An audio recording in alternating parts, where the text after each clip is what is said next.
بسم اللہ الرحمن الرحیم۔ السلام علیکم۔ ایک چھوٹی سی بات اپنے تمام ویورز کے لیے، ہر جگہ حوصلہ دینے والی باتیں نہیں چلتی، کچھ جگہوں پر کہنا پڑتا ہے اور کہنا چاہیے بھی کہ ہم جانتے ہیں تم تھک گئے ہو، ہمیں معلوم ہے تمہاری زندگی میں مسائل ہیں، ہمیں معلوم ہے کہ تم اپنے ذاتی معاملات کا ذکر نہیں کر سکتے، مگر اس سب کے باوجود ہم تمہارے ساتھ ہیں۔ ہم ہر بار ایک انسان کو مضبوط ہونے کا کہہ کر بہت ظلم کرتے ہیں، اس لیے خودکشیاں بڑھتی جا رہی ہیں، کیونکہ کوئی ان کا ہاتھ تھام کر بیٹھاتا نہیں ہے، کوئی بھی ان کی مایوسی والی باتیں سننا پسند نہیں کرتا۔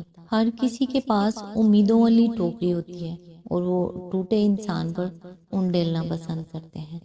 ہمیں دوسروں کے جوتوں میں ایک بار جانا چاہیے اور دیکھنا چاہیے کہ وہ جوتے اسے کہاں پر کاٹ رہے ہیں۔ اللہ تعالیٰ سے میری دعا ہے کہ یہ میری بات آپ سب کی سمجھ میں آ جائے اور اللہ کرے کہ اس بات پر آپ بھی عمل کریں، میں بھی کروں اور لوگوں تک بھی یہ بات پہنچے۔ آمین۔ آج انشاءاللہ سورہ نور کی آیت نمبر 27 کی تفسیر، جو سلسلہ پچھلی دفعہ جہاں سے ٹوٹا تھا، انشاءاللہ آج وہیں سے سٹارٹ کرتے ہیں۔ اعوذ باللہ من الشیطان الرجیم، بسم اللہ الرحمن الرحیم۔ صحیحین میں ہے کہ حضور صلی اللہ علیہ وآلہ وسلم نے فرمایا، اگر کوئی شخص تیرے گھر میں جھانکے اور تو ایک کنکری مار کر اس کی آنکھ پھوڑ دے تو کچھ گناہ نہیں۔ اسی مضمون کی ایک اور حدیث میں ہے، جس نے کسی کے گھر میں جھانکا اور گھر والوں نے اس کی آنکھ پھوڑ دی تو ان پر کچھ مواخذہ نہیں۔ امام شافعی نے اس ارشاد کو بالکل لفظی معنوں میں لیا ہے اور وہ جھانکنے والے کی آنکھ پھوڑ دینے کو جائز رکھتے ہیں، لیکن حنفیہ اس کا مطلب یہ لیتے ہیں کہ یہ حکم محض نگاہ ڈالنے کی صورت میں نہیں ہے، بلکہ اس صورت میں ہے جبکہ کوئی شخص گھر میں بلا اجازت گھس آئے اور گھر والوں کے روکنے پر وہ باز نہ آئے اور گھر والے اس کی مزاحمت کریں۔ اس کشمکش میں اور مزاحمت میں اس کی آنکھ پھوٹ جائے یا کوئی اور عضو ٹوٹ جائے تو گھر والوں پر کوئی مواخذہ نہ ہوگا۔ احکام القرآن جساس جلد 3 صفحہ نمبر 385۔ نمبر 2، فقہ نے نگاہ ہی کے حکم میں سماعت کو بھی شامل کیا ہے۔ مثلا اندھا آدمی اگر بلا اجازت آئے تو اس کی نگاہ نہ پڑے گی، مگر اس کے کان تو گھر والوں کی باتیں بلا اجازت سنیں گے۔ یہ چیز بھی نظر ہی کی طرح تخلیے کے حق میں بیجا مداخلت ہے۔ نمبر 3، اجازت لینے کا حکم صرف دوسروں کے گھر جانے کی صورت ہی میں نہیں ہے، بلکہ خود اپنی ماں بہنوں کے پاس جانے کی صورت میں بھی ہے۔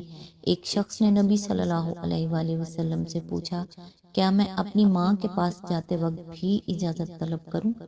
آپ صلی اللہ علیہ وآلہ وسلم نے فرمایا، ہاں۔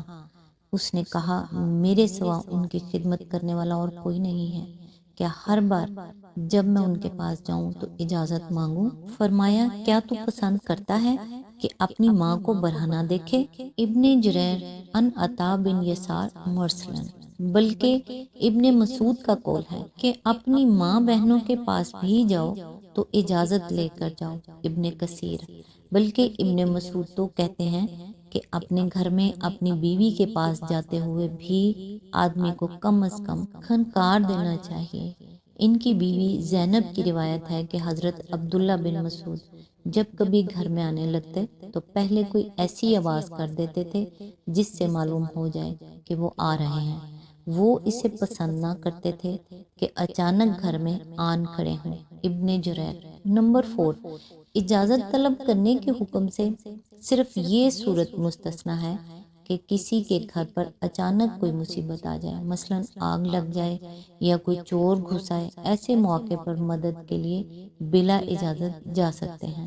نمبر 5، اول جب استئذان کا قاعدہ مقرر کیا گیا تو لوگ اس کے آداب سے واقف نہ تھے۔ ایک دفعہ ایک شخص نبی صلی اللہ علیہ وآلہ وسلم کے ہاں آیا اور دروازے پر سے پکار کر کہنے لگا، علی جو، یعنی کیا میں گھس آؤں؟ نبی صلی اللہ علیہ وآلہ وسلم نے اپنی لونڈی روزہ سے فرمایا، یہ شخص اجازت مانگنے کا طریقہ نہیں جانتا، ذرا اٹھ کر اسے بتا کہ یوں کہنا چاہیے، السلام علیکم ادخلو۔ ابن جریر ابو داؤد۔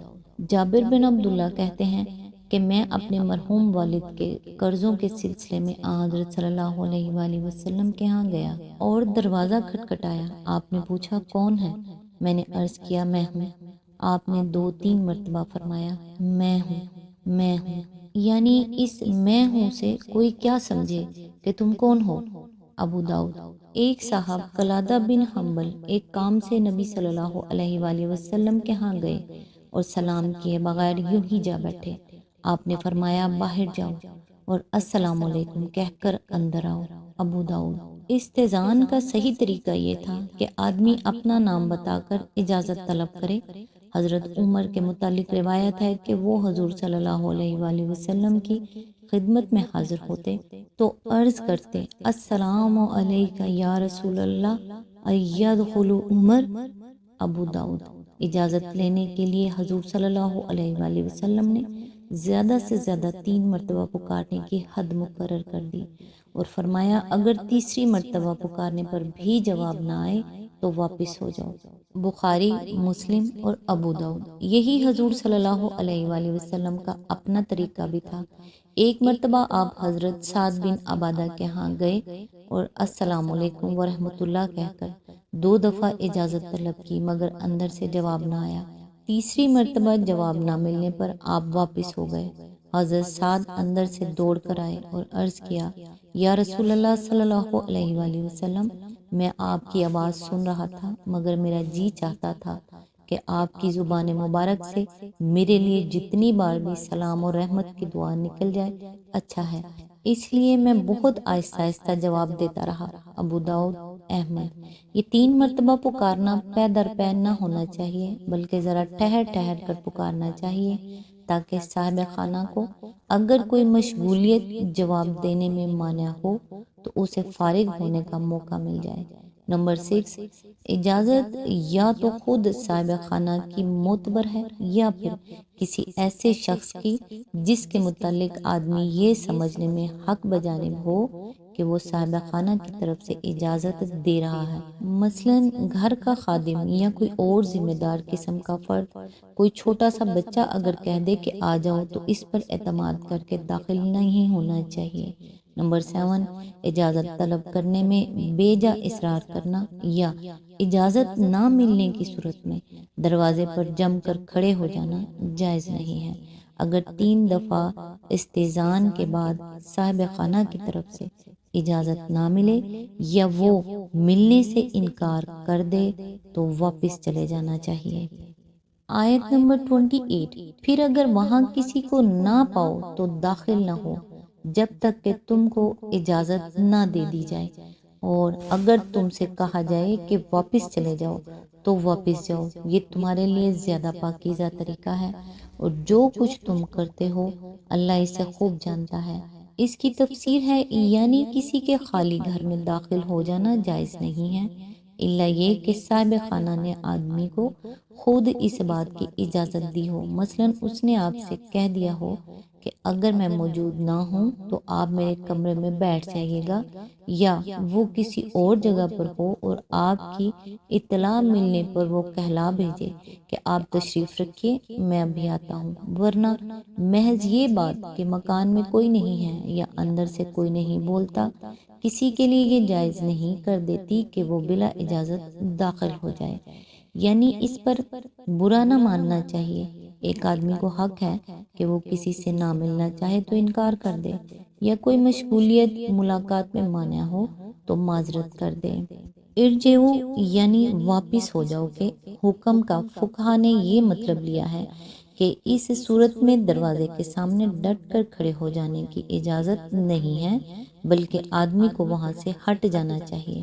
کسی شخص کو یہ حق نہیں ہے کہ دوسرے کو ملاقات پر مجبور کرے یا اس کے دروازے پر ٹھہر کر اسے تنگ کرنے کی کوشش کرے۔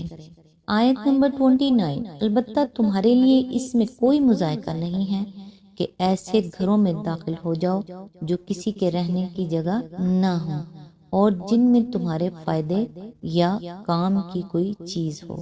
تم جو کچھ ظاہر کرتے ہو اور جو کچھ چھپاتے ہو سب کی اللہ کو خبر ہے۔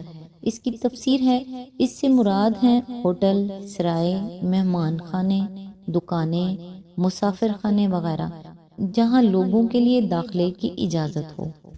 آج تک کے لیے بس اتنا ہی، نیکسٹ انشاءاللہ آیت نمبر 30 سے سٹارٹ کریں گے۔